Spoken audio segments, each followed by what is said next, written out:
It's exciting for me because I'm a longtime Cambridge resident.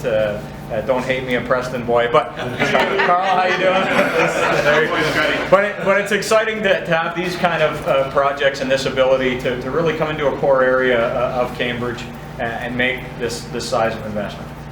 I want to thank the mayor and the ward councillors that are here for their support. We've worked hard over the last probably really a year, I would say, Shockey, collectively with the city politicians and the BIA to really find the right fit. So we had an economic constraint with the project that obviously great idea, and it needed that push, that catalyst, and so we had to tweak the plan that had been in place for quite a number of years to find a way to make it happen, and really everybody got on board at an early stage and found a way to make it happen.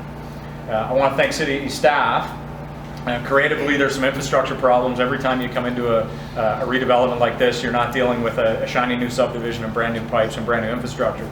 So we really had to get creative with city staff in finding solutions to those infrastructure problems to allow this development to proceed, and I think the city staff have gotten quite creative with us on how we solve some of those problems. So it really is a culmination of those efforts that have led us here today. I want to specifically thank Shockey for the vision that you have for this site. This is 8 years from when you first started talking about acquiring this site. And really, for those of you that kind of walk through and see its current state, this is after a pretty significant facelift that happened about 3 years ago, 4 years ago, with demolition and some of the work. So the JG group, who remain a partner in the project with us, had a great vision for the site, still a great vision for the site. Wonderful intentions. Things got off to a little bit of a slow start, but I think we're there now. I know we're there now to work with them in the city to make the project happen. So I guess a little bit about the project, and then I'll wrap things up. We're really excited. It's a $50 million investment in the Hespeler core, and we know it'll bring 300 people back down to this area. It's about a third of the proper village, I'll say. So it's a big impact that we believe this will have in a positive way in the village. The merchants will have people shopping at their stores, eating at their restaurants. It'll continue to build off of the good work that the BIA has done over these last number of years.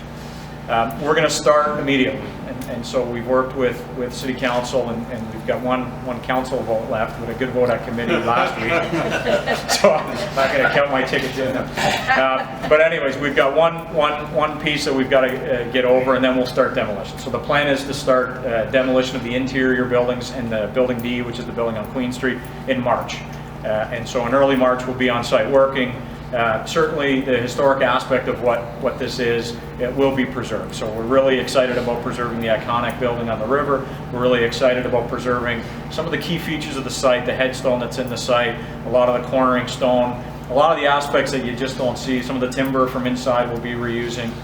We're going to do a lot of things to be sensitive and to really highlight the history of what this facility was in terms of the legacy of the Hespeler Village, and make sure that it's reborn, it's preserved, and for a number of generations to come.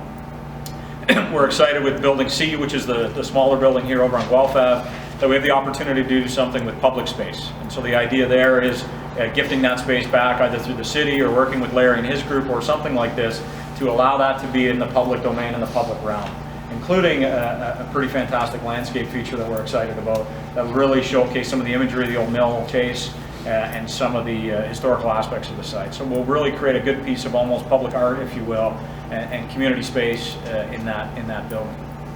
So then we come here, you can kind of see the state we're in, but you can imagine this redone and preserved. This will be one of the premier buildings in all of the region of Waterloo. In fact, I think probably all of Ontario. It's rare you get the opportunity to have a structure and a history like this and then to reinvest in it and bring it back to life. And we think by the time we're done with 45 boutique condos in this building, these will be some of the best units that exist in the province.